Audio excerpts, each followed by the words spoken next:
The sun was just beginning to rise over the Andersons' sleepy Vermont home when Rachel heard it. The soft, yet unmistakable thud of Max's paws hitting the floor.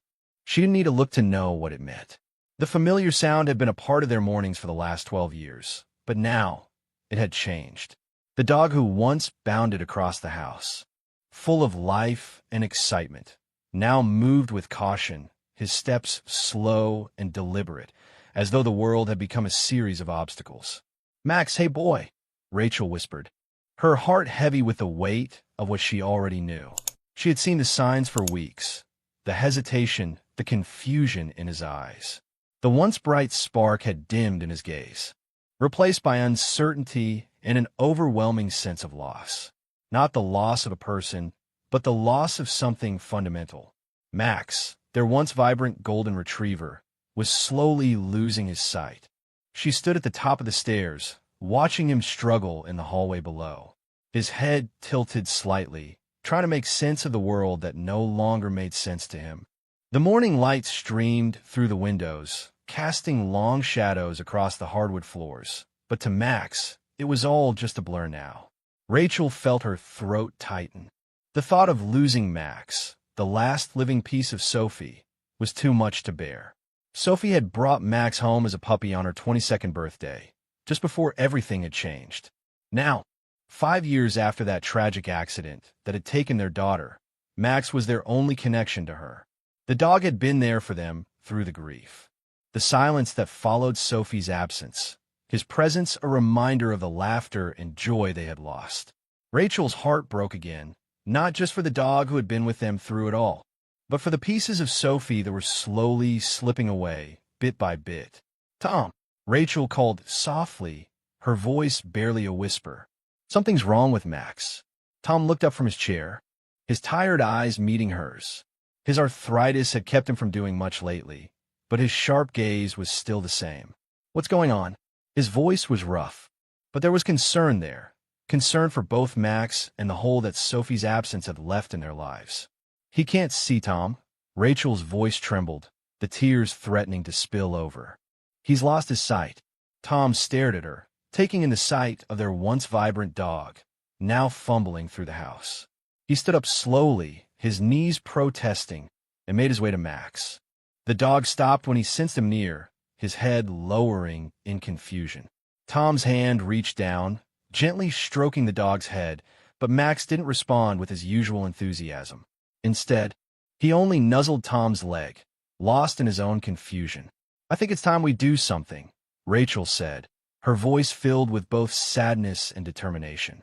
"We can't let him slip away like this." Tom nodded, knowing what that meant.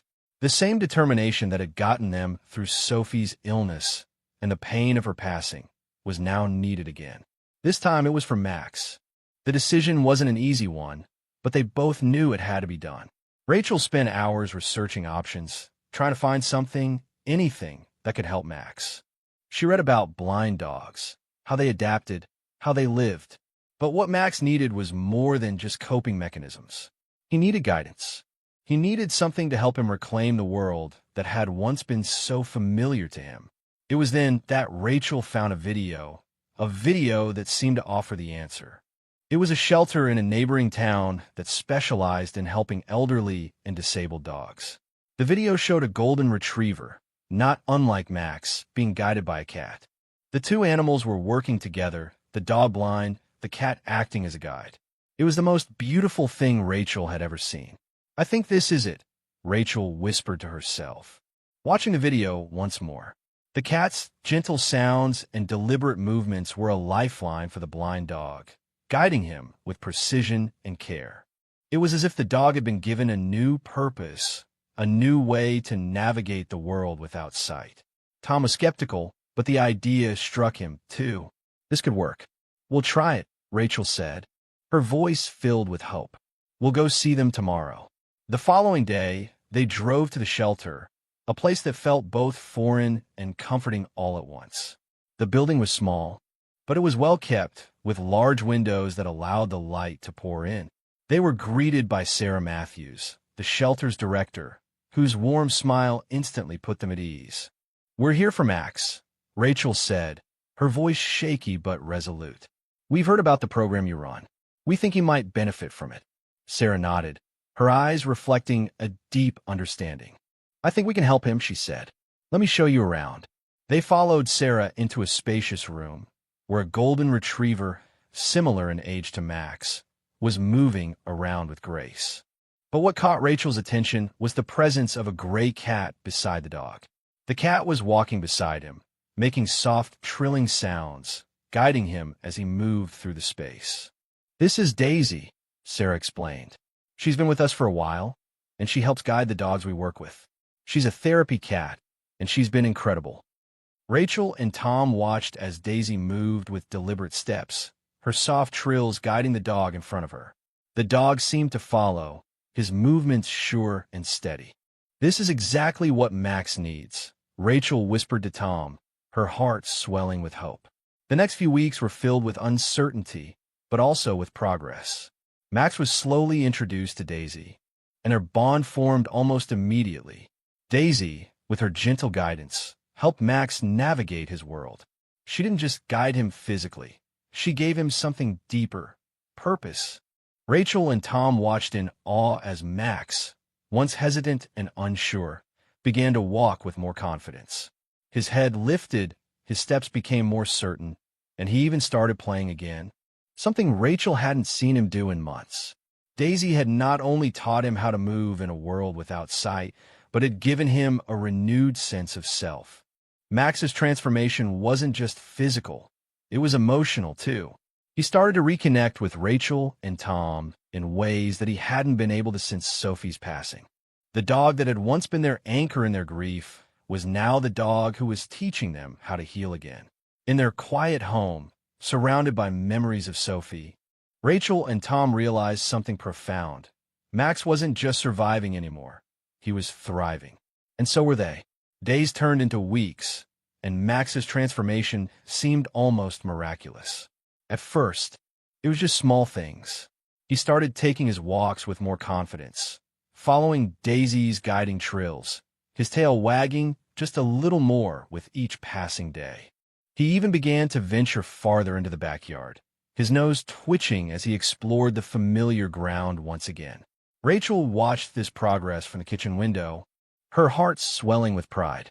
She knew they had made the right choice. "Tom, look at him," Rachel said one afternoon, her voice thick with emotion. "He's really coming back to us." Tom stood beside her, his arms crossed, his gaze fixed on Max, who was now moving with purpose across the yard, Daisy just a few steps ahead, always guiding, always patient. "I know," Tom replied quietly, a smile tugging at the corner of his lips. "I didn't think it would work, but he's finding his way again." It was a quiet afternoon, and for the first time in months, the house felt like it was alive with possibility.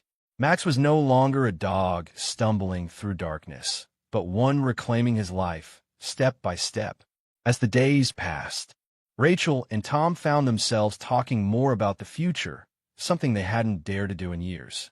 Sophie's absence was still a heavy presence in their home, but it was beginning to feel less like a suffocating weight and more like a quiet, bittersweet memory. Sophie had always been the dreamer, the one who believed that love, no matter how broken, could always be rebuilt. Rachel had seen that in Sophie's eyes when she brought Max home. Now, she saw it again in the way Max was coming back to life. Sophie had been the one to bring Max into their lives, the one who had believed in the power of love to heal. Watching Max now, it was as though Sophie's spirit had somehow whispered to them, encouraging them to keep going, to keep moving forward. One evening, Rachel sat down with a cup of tea, the warmth of the mug grounding her as she flipped through a photo album. There were pictures of Sophie, of Max as a young puppy, of the two of them together, laughing, playing, living. Rachel paused on one photo in particular, a shot of Sophie and Max curled up on the couch, both of them laughing in that carefree way only the young and the deeply loved can. A pang of longing hit her chest. Sophie had been their light, their hope, and now Max was carrying that same light forward. "Mom," a voice interrupted her thoughts, and Rachel looked up to see their neighbor, Mrs. Henderson, standing at the door. "Oh, Mrs. Henderson, I didn't see you there. I was just passing by." she said with a warm smile. I thought I'd stop by and check on Max. I've been hearing about his progress, and I wanted to see it for myself. Rachel laughed softly, her hand resting on the edge of the table. I'm still amazed myself, she admitted. It's like a miracle. Daisy's been wonderful with him. Mrs. Henderson nodded. I'm not surprised. I've heard about the work they do at that shelter. It's impressive, really. But Max, he's a special dog. Rachel's eyes misted over. He's our Sophie's gift, she said quietly. Max is the last piece of her. He's always been there for us. And now, he's finding his way again. Mrs. Henderson stepped inside, glancing at the photo album. Sophie's memory is strong here, she said softly, her voice thick with emotion. She'd be so proud of Max. And of you too, for giving him this chance. Rachel swallowed the lump in her throat. We didn't have a choice, she said softly. We needed him as much as he needed us. The days turned into weeks, and as winter gave way to spring, Rachel and Tom's house began to feel more like a home again. There were still moments of quiet, moments of missing Sophie so desperately it hurt. But there was also laughter, quiet, gentle laughter, like the sound of a wind chime swaying in the breeze. Max had found his place again, and with him, Rachel and Tom were finding theirs too. One morning, as Rachel walked into the kitchen to start her day, she found Max sitting by the door, his head tilted, his ears perked forward. He wasn't following Daisy anymore, but waiting for her, as though he knew she was about to leave for her morning walk. Come on, boy, Rachel said, her voice soft, as she picked up his leash. Max's tail wagged as he stood up, and Rachel felt a small flutter of joy in her chest. Together, they walked out the door, side by side, with Daisy leading the way, as always. The air was crisp, the ground wet with dew, and Rachel could feel a renewed sense of hope coursing through her veins. It wasn't just Max who was healing, it was all of them.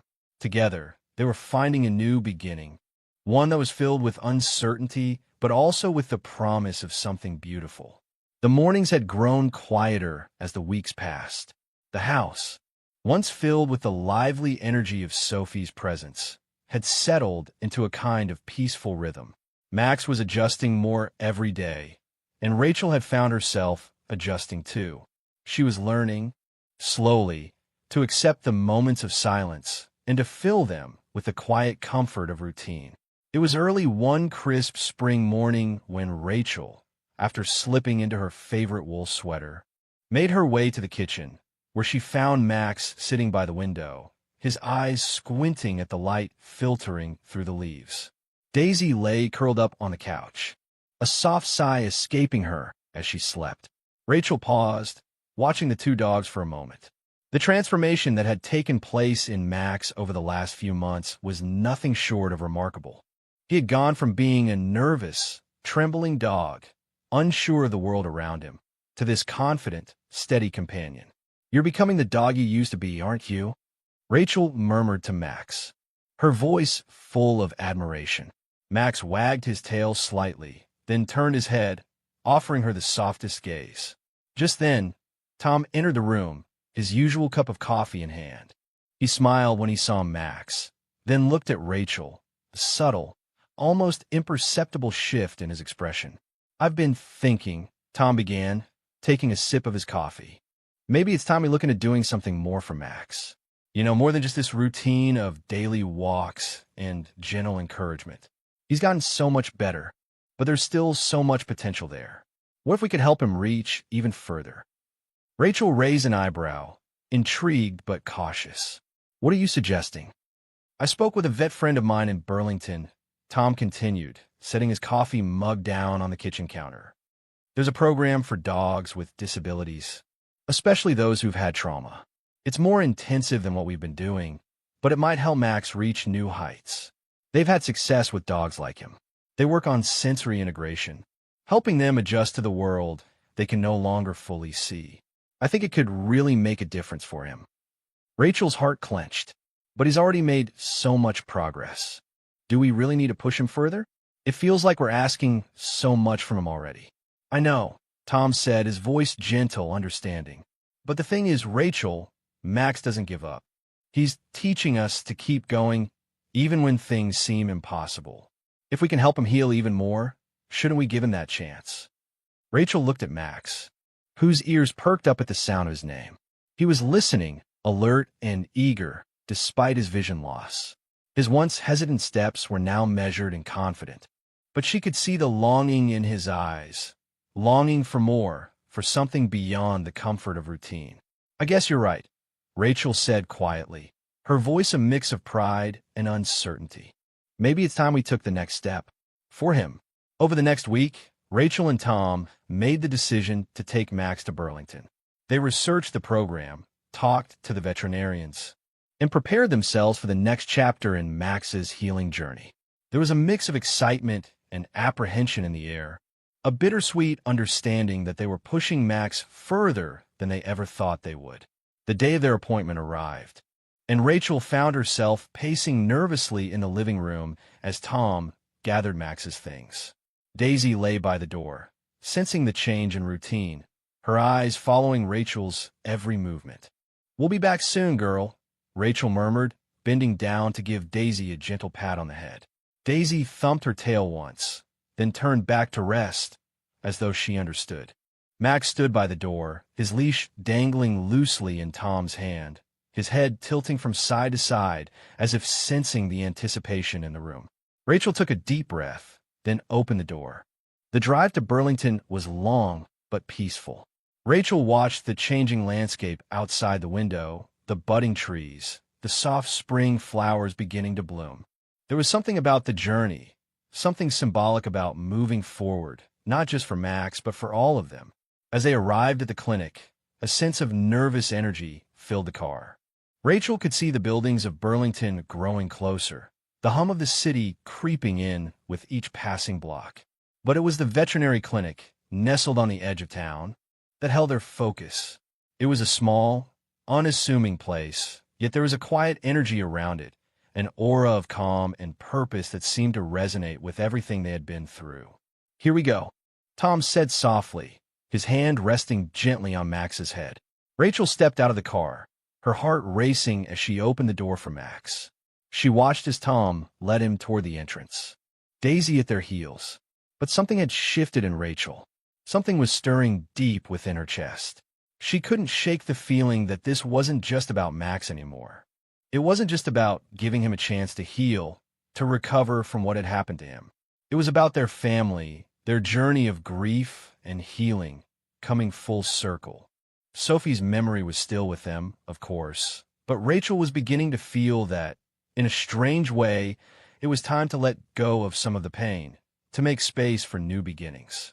As they entered the clinic, Rachel looked over at Tom, her eyes meeting his for a moment. "Whatever happens, we're doing this together," she said, her voice full of quiet determination. Tom nodded, his face softening. Together. The waiting room at the clinic was quiet, save for the soft hum of the fluorescent lights and the faint rustle of magazines being flipped through. Rachel sat, her fingers tapping nervously on the armrest. Max, beside her, was calm but alert, his head turning every time a new sound reached his ears.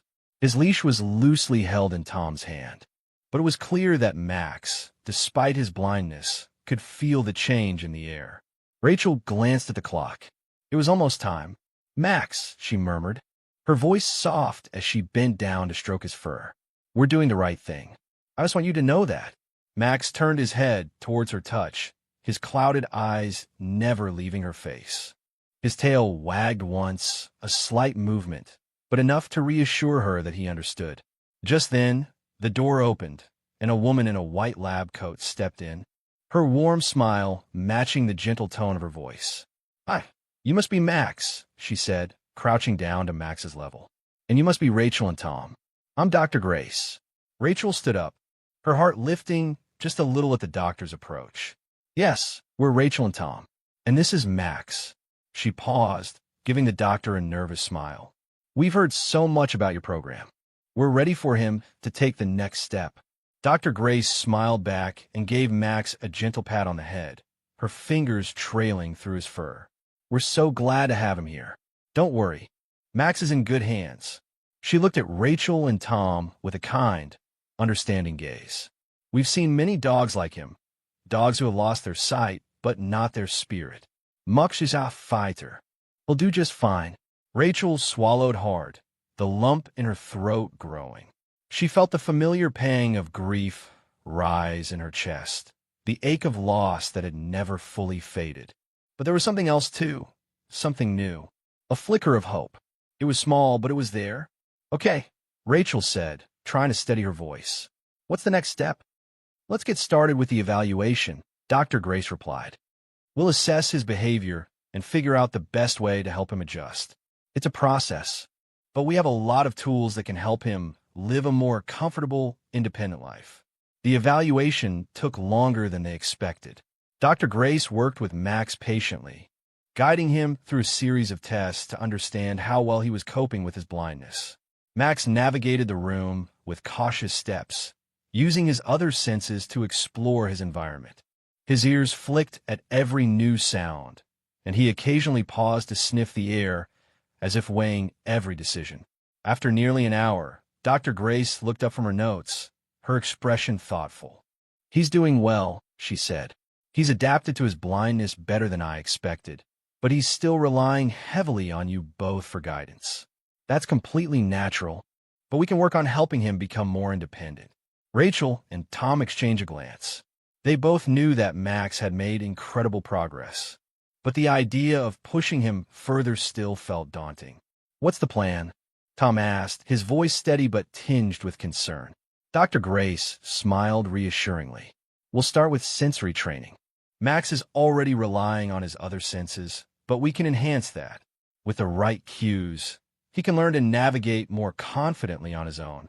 We'll also introduce some physical tools, like scent markers and sound cues, to guide him through the house more independently. Rachel nodded, her mind racing. It all sounded so technical, but at the same time, it felt right. Max was a dog with a strong will, and she was beginning to see that he had a lot more potential than she had realized. And what about us? Rachel asked, her voice quieter now. What do we need to do to help him? That's the most important part, Dr. Grace replied. It's not just about the training, but about the environment you create for him. You've already done a lot by making his home a safe place. Now we'll work together to make it a space that encourages his independence while also providing him with the support he needs. The next few weeks were a blur of appointments, training sessions, and small victories. Dr. Grace introduced them to a world of tools and techniques they hadn't even known existed. Scent trails, specific sounds for navigation, and even small interactive puzzles designed to challenge Max's memory and problem-solving skills.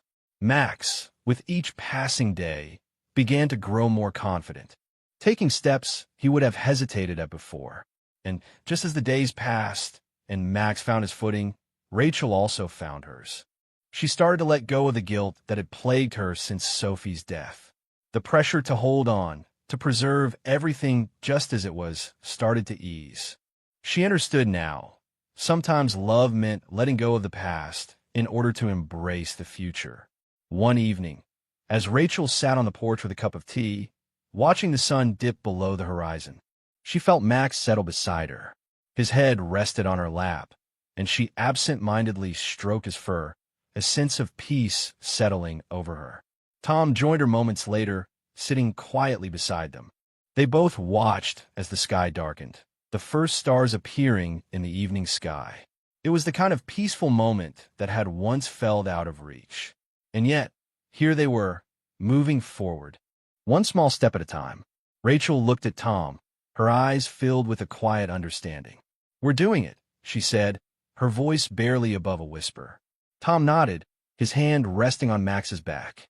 We are. Fall passed quickly, and the atmosphere in the Anderson home seemed to shift. The house, once filled with memories of Sophie and the days gone by, now began to form a new space, a place where hope and love intertwined.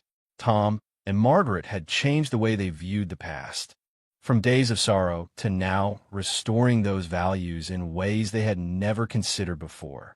Luna was still there, by Charlie's side, and this odd pair of animals, though no longer young, continued their lesson on love and care. Each day was a new step forward, The mornings when Luna carefully guided Charlie through the house, when the sunlight streamed through the windows, everything seemed more alive than ever. While the house renovations were nearly finished, the memories of Sophie never truly faded. The sense of her absence was always there.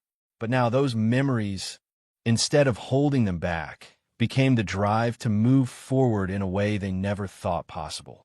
Tom stood by the window, holding a cup of coffee, gazing out at the garden where the morning light seemed to invite something better, something brighter. The sense of grief began to fade, replaced by a sense of calm he hadn't felt in years. "Margaret," Tom said gently, as he felt the change in his heart becoming clearer with each passing day. "I think we've done the right thing. We've given all we've had, and maybe this is how Sophie would want us to see that love is a journey that never really ends." Margaret sat next to him, still holding Sophie's journal, the one she always kept by her side. "Since Sophie left, you've had such a hard time finding yourself again, Tom. But when I look at what we've done with Luna and Charlie, they've not just been animals to us. They've been everything. They've kept our family alive in ways we didn't expect." He couldn't say anything more because everything had been said through the actions they had taken and the patience they had built together. It felt so strange, the grief beginning to melt away and being replaced by a calm that felt like a breath of fresh air. The story of the Anderson family is not just about loss and grief. It's a testament to the power of love and adaptation. Often, we think that holding on to the past is the only way to keep the memories alive, but as Sophie taught us, sometimes letting go and allowing the future to unfold is the only way to truly live. Change is never easy, but it's a crucial part of the healing process. And it's in these moments of change that we find new strength and purpose. If this story touched your heart, we'd love to hear your thoughts on the Anderson family's journey of healing and adaptation. What resonated with you the most? Was it Luna's innovative guidance methods, Charlie's resilience, or perhaps the way Sophie's legacy transformed grief into purpose? Share your reflections in the comments below. And don't forget to like and subscribe to our channel for more inspiring stories. Every share helps build a more compassionate community that understands the deep bonds between loss, love, and healing. Thank you for being part of our journey.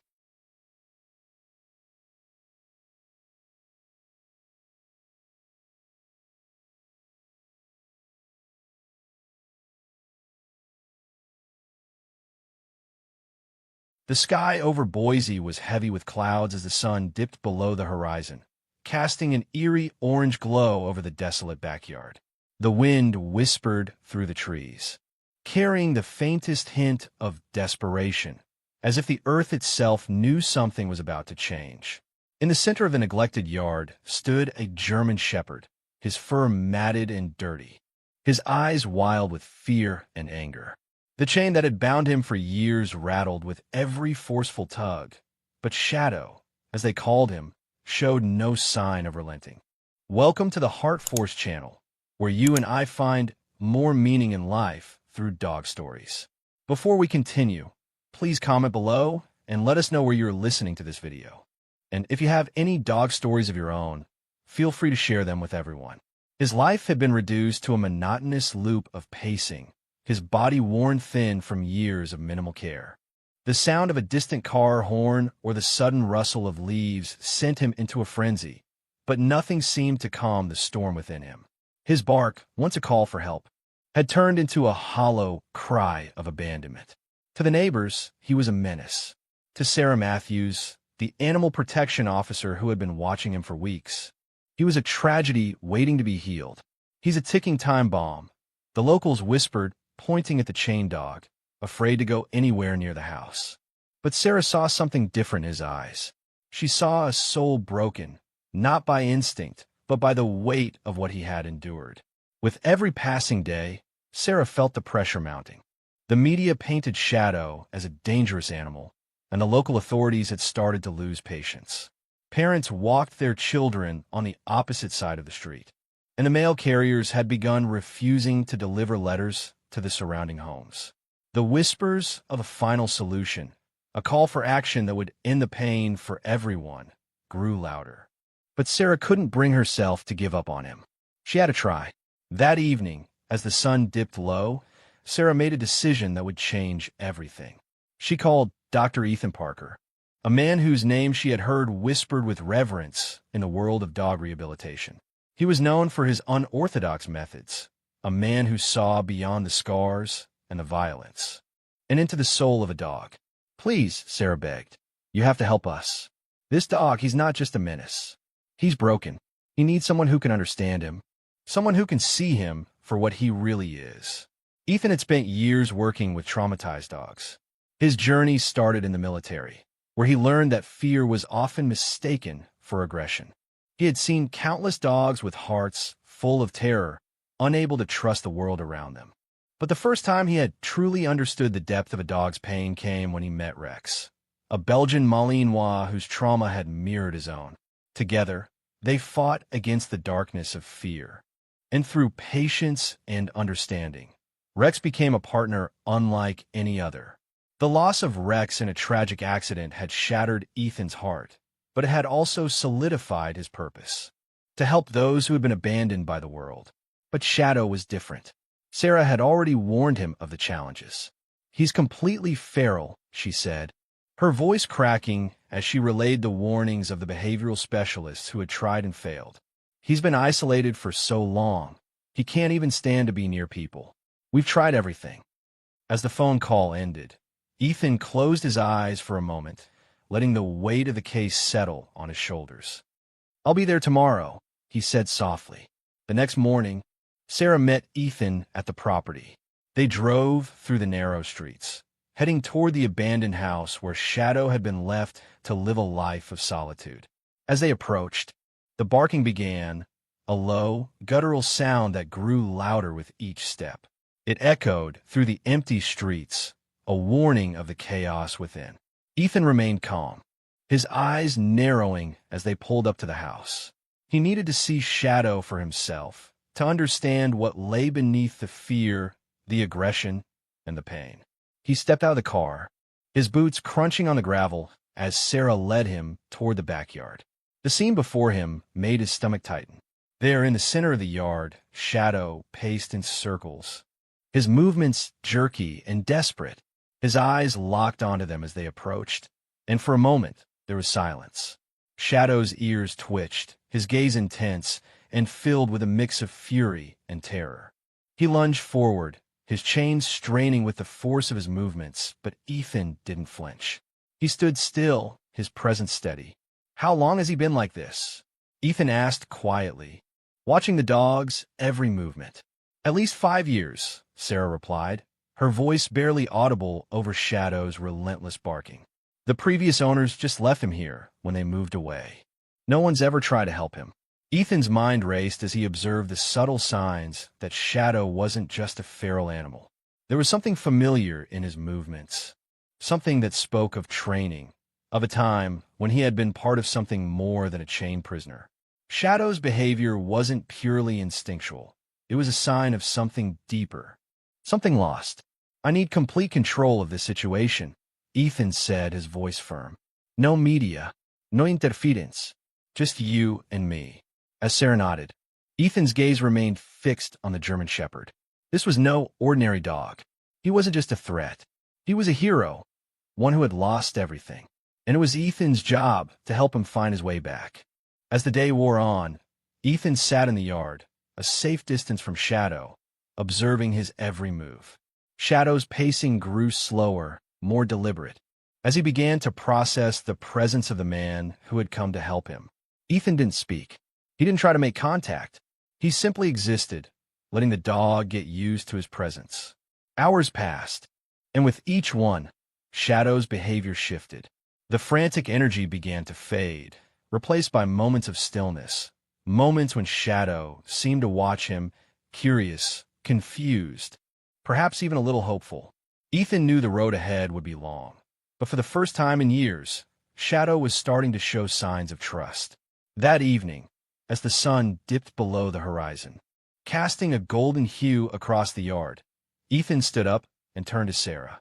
"He's not what everyone thinks he is," he said quietly, his voice thick with emotion. "He's not a monster. He's a soldier, a hero who lost everything. We just need to help him remember who he was." The wind blew softly, carrying the scent of rain, and for the first time in years, Shadow stopped pacing. He stood still, his eyes locked on Ethan's, as if waiting for something, for guidance, for a chance at redemption. And in that moment, it became clear that this wasn't just about saving a dangerous dog. It was about restoring a piece of himself, a piece that had been lost in the darkness of his past. The sun rose the next morning with a crispness that seemed to cut through the heaviness of the previous days. The air smelled faintly of rain, and the ground was damp from the evening storm. Ethan arrived early, his mind racing with the events of the previous day. Shadow had shown the smallest signs of progress, but Ethan knew that progress, in his world, was never linear. It was a fragile thing, one step forward, two steps back. And in this case, every step Shadow took would be a battle against years of fear, isolation, and trauma.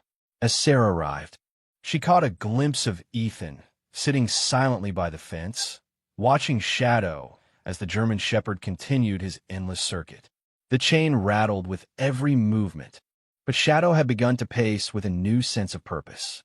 The wild intensity in his eyes had softened, replaced by confusion and curiosity. "Good morning," Sarah said softly, her voice breaking the silence. Ethan didn't look at her at first. His eyes were fixed on Shadow. "Morning," he replied, his voice calm. "Watch him closely. The way he's moving, it's different. He's aware of me now, more aware than he was yesterday." Sarah glanced over at Shadow, who had halted in his pacing, his eyes fixed on Ethan. The subtle shift was unmistakable. Something had changed. The dog wasn't just reacting out of fear anymore. He was considering his options. Was this the moment they'd been waiting for? The moment when the dog would begin to trust again? But even as the hope flickered, Ethan knew that the battle was far from over. Trust wasn't a simple exchange of kindness. It was a process that had to be built one moment at a time. As they watched, Shadow made his way toward the edge of the yard, his eyes never leaving Ethan's. He stopped at the fence, just out of reach, and turned his head slightly, as if deciding whether or not to make the next move. "He's testing us," Ethan murmured, more to himself than to Sarah. "He's testing whether we'll hurt him, or if we'll keep our word."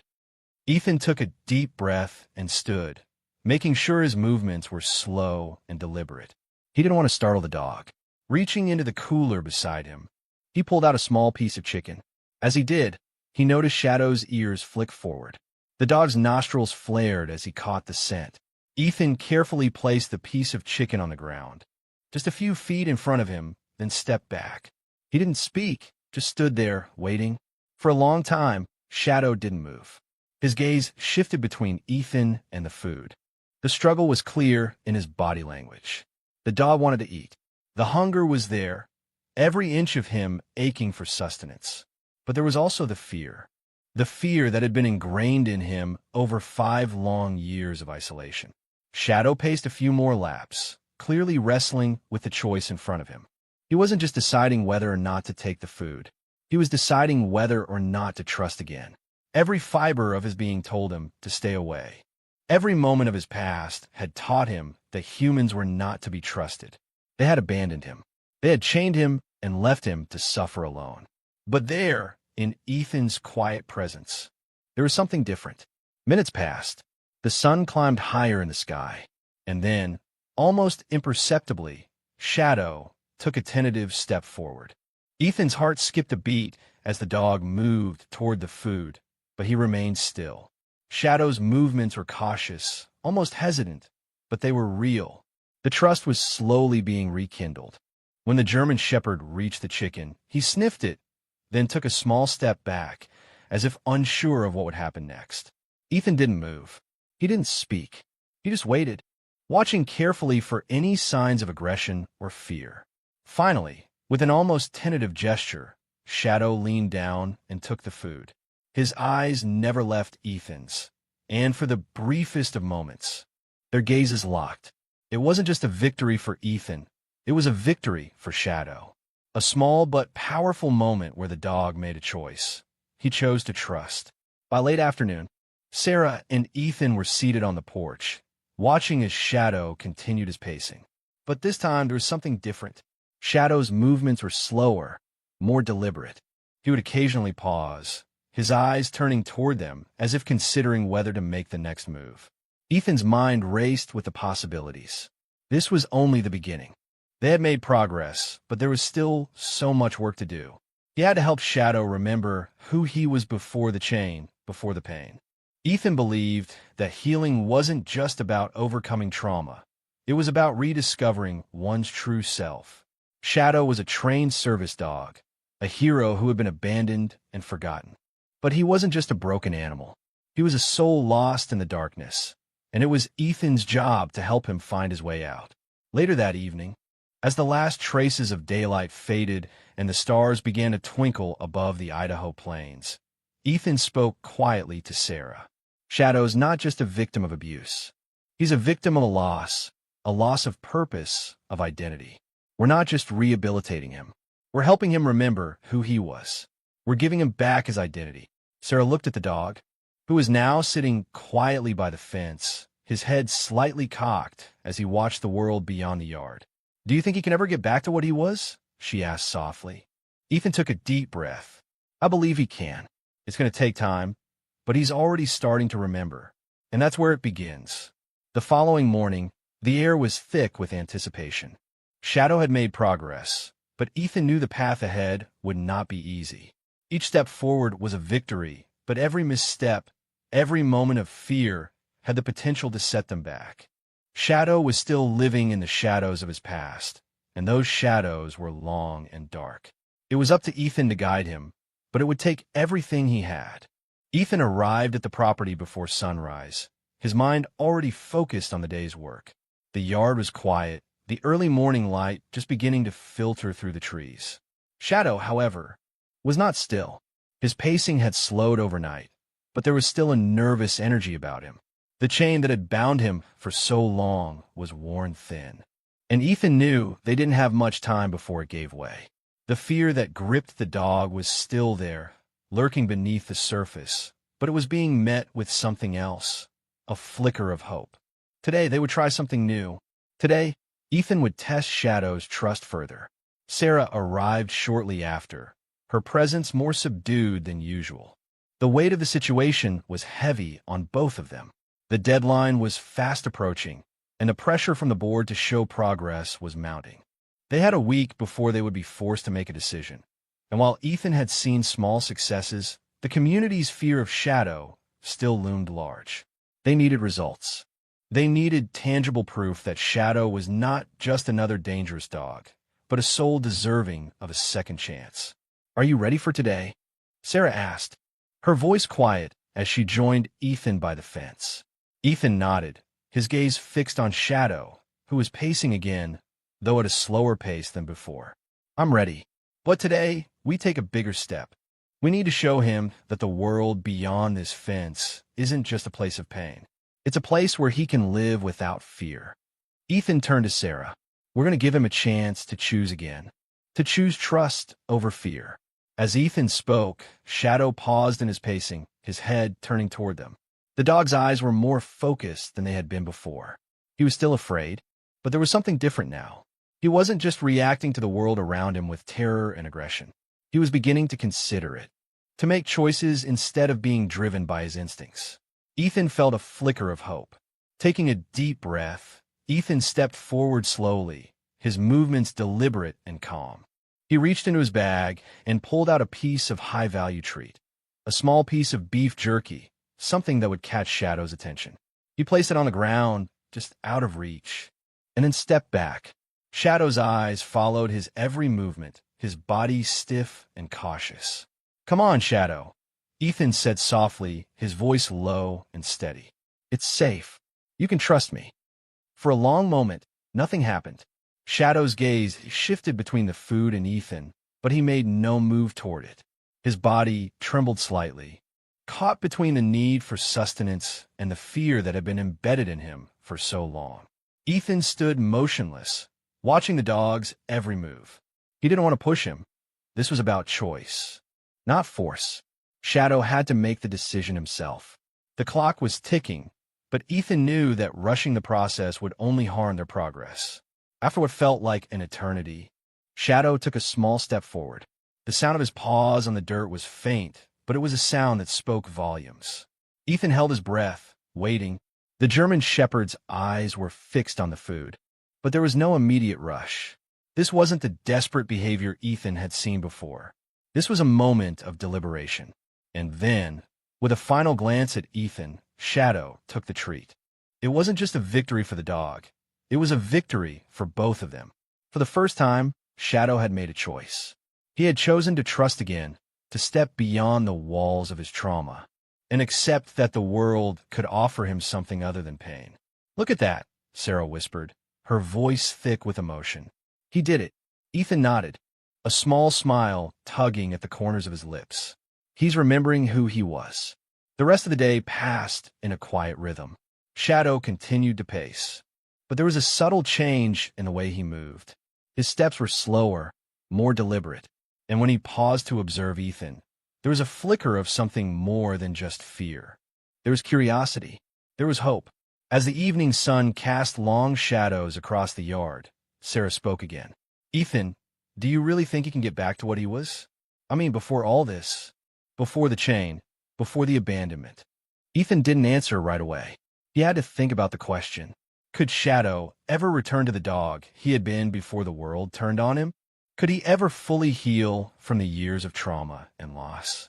But as he watched Shadow, who had now stopped pacing and was sitting quietly by the fence, Ethan knew the answer. "I think he can," he said softly, "but it won't be easy. It's not about going back to who he was. It's about moving forward. It's about finding a new purpose." Shadow, as if understanding, turned his head and met Ethan's gaze. For a moment, there was no fear. There was only a dog who had endured unimaginable pain, but was still fighting to trust again, to be part of something greater than the isolation he had known for so long. The next few days felt like a delicate dance between progress and setbacks. Every morning, Shadow would greet Ethan with a mixture of hope and hesitation. The dog's once frantic pacing had been replaced with slower, more measured steps. But while the outward signs of aggression had decreased, the deep, invisible wounds still ran deep within him. Ethan knew that healing wasn't just about removing the physical chains. It was about untangling the emotional knots that bound Shadow to his past. Ethan had spent years working with traumatized animals, but Shadow was different. The German Shepherd had been trained to save lives, to be a hero in moments of crisis. And in that sense, he had once been unstoppable. But what happens to a hero when everything they've fought for is taken away? What happens when the bond with the person they trusted most is broken? Shadow wasn't just a dog. He was a soldier who had lost his sense of purpose, a warrior who had watched his partner die in a tragic accident. It was no wonder that his recovery was so slow, so fraught with tension. Each day, Ethan worked with Shadow, focusing not on obedience, but on trust. His methods were unconventional, often criticized by others who believed in quick fixes and rigid protocols. But Ethan had learned that trauma wasn't something that could be simply erased. It had to be understood, embraced, and slowly untangled. On the fourth day of Shadow's rehabilitation, Ethan arrived at the yard with a quiet sense of determination. The previous days had shown signs of progress, but today felt different. Today, Ethan was going to push Shadow further. They had to move beyond just survival. Shadow needed to reconnect with the world he had lost. He needed to remember that not all humans were his enemy, and not all places were prisons. Sarah met him at the gate, her face a mixture of hope and concern. "How's he doing today?" she asked, her voice soft as she watched Shadow pacing near the edge of the yard. Ethan studied the dog for a moment before answering. "Better," he said, though his tone was cautious. "But today we're going to test him. He's made progress, but he needs to know that he can trust again, not just with me, but with the world." As they entered the yard, Shadow's head turned toward them, his eyes flickering between caution and curiosity. He wasn't as reactive as he had been the first day. The barking, the growling, the frantic lunging, all of that had stopped, replaced with a quiet wariness. Ethan motioned to Sarah to keep her distance. I'm going to try something different today. I need to see how far he's come. I need to see if he's ready to make that final leap. Ethan slowly walked toward Shadow, his movements deliberate and calm. He didn't speak at first, letting Shadow observe him. The dog's eyes tracked every step, his body tense but not aggressive. Ethan paused, just out of reach, allowing the dog to decide whether to approach or retreat. This was the test. The choice was entirely Shadow's. For what felt like an eternity, Shadow stood still, his gaze flickering between Ethan and the ground. The tension in the air was palpable, and Sarah watched with bated breath. This wasn't just about food or shelter or safety. This was about trust. Then, slowly, without warning, Shadow took a cautious step forward. It wasn't a dramatic move. It wasn't a leap of joy or excitement, but it was a step, one small, deliberate step toward Ethan. And that was everything. Shadow had chosen to engage, to trust again, in his own time, on his own terms. Ethan exhaled slowly, relief flooding through him. He extended his hand, palm up, just as he had done in their earlier sessions. Shadow hesitated for a moment before moving closer. The dog's body language was still cautious, but there was a shift, a subtle change in how he carried himself. He wasn't just protecting himself from the world anymore. He was engaging with it, choosing to step out of his circle of isolation and into the possibility of connection. When Shadow finally reached Ethan's hand, the moment felt like a breakthrough. The dog sniffed it carefully, then nudged it gently with his nose. It wasn't just a gesture of trust. It was a moment of reconciliation, of Shadow reclaiming a piece of himself he had long buried under layers of fear and grief. "Look at him," Sarah whispered, her voice thick with emotion. "He's really doing it." Ethan smiled, his heart swelling with pride. He's remembering who he was. And more importantly, he's remembering who he can still be. As the days passed, Shadow's progress continued. But it was clear that healing wasn't going to be quick or simple. The scars of his past still haunted him, especially when certain triggers, loud noises, sudden movements, reminded him of the trauma he had endured. But with each day, Shadow became more comfortable with the idea of trust. He allowed Ethan to get closer. He began to follow his commands, slowly but surely. It wasn't just about the physical rehabilitation. It wasn't just about getting the dog to sit, stay, or heal. It was about restoring his spirit, his will to trust, and his sense of purpose. Shadow had been a hero before, part of a search and rescue team that saved lives in the wilderness. But somewhere along the way, he had lost everything. And now, with Ethan's guidance, he was beginning to reclaim that part of himself. One evening, as the sun set in a blaze of pink and orange, Sarah and Ethan stood together at the edge of the yard, watching as Shadow trotted confidently across the field. The change was more than just physical. There was a new energy about him, a sense of focus, of purpose. He was moving with the kind of discipline that had once defined him as a search and rescue dog. "Do you think he'll ever go back to what he was?" Sarah asked softly, her voice filled with both hope and uncertainty. Ethan turned to her, his expression thoughtful. "Not exactly. He's different now. But in a way, I think he's become even stronger. He's facing his past, not running from it. And that's something a lot of people and dogs never learn to do." As the light faded, casting long shadows over the yard, Sarah smiled. "He's come so far." Ethan nodded, watching as Shadow stood still, his head held high, his gaze focused on the horizon. "We all have our battles," he said quietly. "But as long as we keep choosing trust over fear, we keep moving forward. And that's all we can do." The days had grown colder, and the once vibrant leaves of autumn had begun to fall, carpeting the ground in shades of gold and crimson. But within the walls of the yard, something extraordinary was happening. Shadow had come so far. The dog who had once been a broken, feral animal, chained to a life of despair, had found a spark of light within himself. He was no longer the unpredictable, dangerous dog the world had once feared.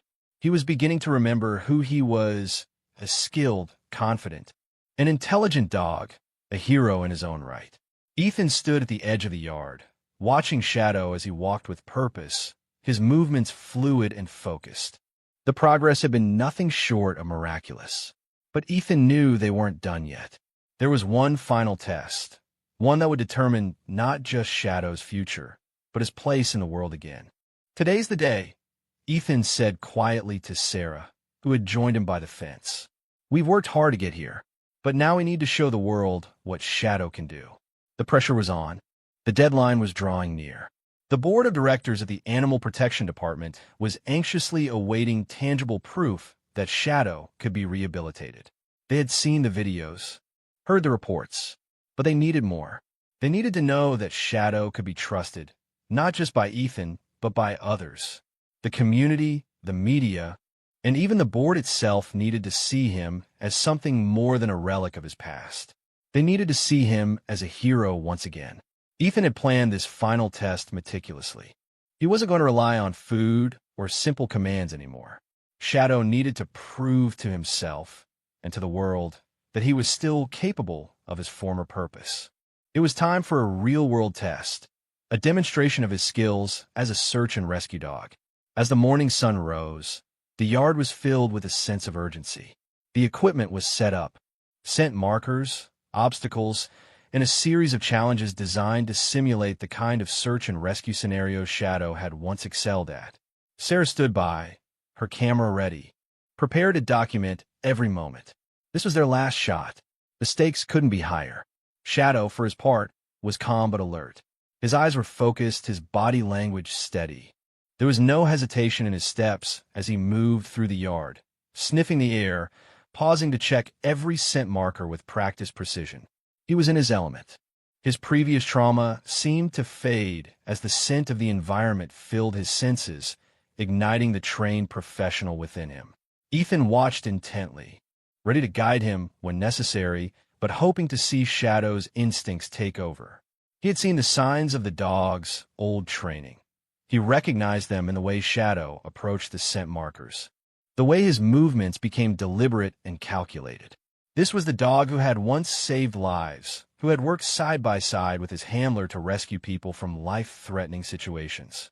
And now, that dog was coming back to life. As they moved through the yard, Shadow's confidence grew. He navigated the obstacles with ease, weaving between barrels and jumping over small barriers. Every move was precise, controlled, and calm. His body language radiated a quiet strength, a strength that had been buried under layers of fear for so long. And then the moment came. A new challenge was presented, a simulated rescue operation. A missing person had been placed in a difficult-to-reach location. Shadow would have to track the scent and find the person, just as he had done countless times before. Ethan stepped back, letting the dog take the lead. Shadow's nose hit the ground immediately, his tail held high as he began to work. Ethan's heart raced as he watched. This wasn't just about the rescue. It was about proving to Shadow that he still had purpose, that he was still a hero. The seconds stretched into minutes as Shadow moved through the yard, methodically sniffing each scent marker, moving toward the target. His movements were precise, calculated. He wasn't just working for the treat, for the reward. He was working because it was what he was born to do. Finally, Shadow found the missing person, hidden beneath a pile of leaves. He alerted with a bark, signaling that he had made the discovery. Ethan rushed forward, smiling as he reached the target. Shadow stood proudly beside him, his posture tall, his eyes bright with the realization that he had done it. He had found the person, just as he had found countless others in the past. The transformation was complete. Ethan knelt beside him, placing a hand on Shadow's head. "You did it," he said softly, his voice thick with emotion. "You found your way back." As the day wore on, the evaluations began. The board members from the Animal Protection Department arrived, along with other officials, to observe Shadow's progress. The tension was palpable. Ethan stood by, confident in the work they had done, but aware of the challenges that still lay ahead. The board watched closely as Shadow demonstrated his abilities. They saw a dog who was calm, controlled, and focused. A dog who had come a long way from the broken creature they had initially seen. The demonstration of his search and rescue skills was enough to convince them that Shadow was more than just a rehabilitated dog. He was a professional. He was a hero. The final evaluation was intense. Dr. Richard Morton, one of the board members, stood up to address Ethan. "You've done something remarkable here, Dr. Parker," he said, his tone begrudgingly admiring. "Shadow's progress is undeniable, but there are still concerns. The community has been fearful, and the pressure to follow protocols is immense." Ethan nodded, understanding the gravity of the situation. "I understand the concerns, but Shadow has already proven something far more important. He's proven that he can trust again, and he's shown us all that the capacity for healing is far greater than we thought." The room fell silent as the committee deliberated. Finally, Margaret Reynolds, the head of the board, spoke. "Dr. Parker, after reviewing Shadow's progress, and after seeing firsthand the transformation he's undergone, I believe we can all agree that he is ready. Ready for what he was always meant to do."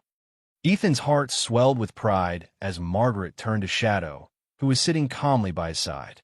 "Shadow," she said softly, "you've earned your place in the world again, not as a dangerous animal, but as the hero you've always been."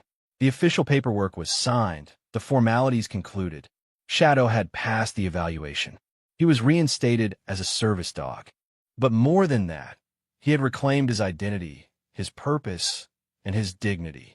And for Ethan, there was no greater victory than seeing the once broken dog stand tall again, ready to face whatever challenges lay ahead. As the day ended and the sun dipped below the horizon, Sarah looked over at Ethan, who was standing beside Shadow. The German Shepherd was calm, poised, and alert, exactly what he had been trained to be. He had come full circle. "He's not just back," Sarah said quietly. "He's better than he was before." Ethan smiled, his eyes fixed on the dog who had become so much more than a case, than a project. "Yes," he said softly, "he is." The journey that Ethan and Shadow shared is one that transcends the rehabilitation of a traumatized dog. It is a testament to the resilience of the canine spirit, the power of trust, and the importance of giving someone or something a second chance. Shadow's story is not just about overcoming trauma. It's about rediscovering purpose, remembering who we truly are, and taking the steps to heal from the pain that binds us. The lesson here is clear. Healing is not linear. It takes time, patience, and above all, the willingness to trust again. Shadow's journey is a reminder that no matter how far we've fallen, there is always a way back. What do you think of Shadow's incredible transformation? How has his journey touched you? We'd love to hear your thoughts in the comments below. And if you enjoyed this story, don't forget to subscribe to the Heart Force channel for more inspiring stories that remind us all of the strength and resilience that lives within us.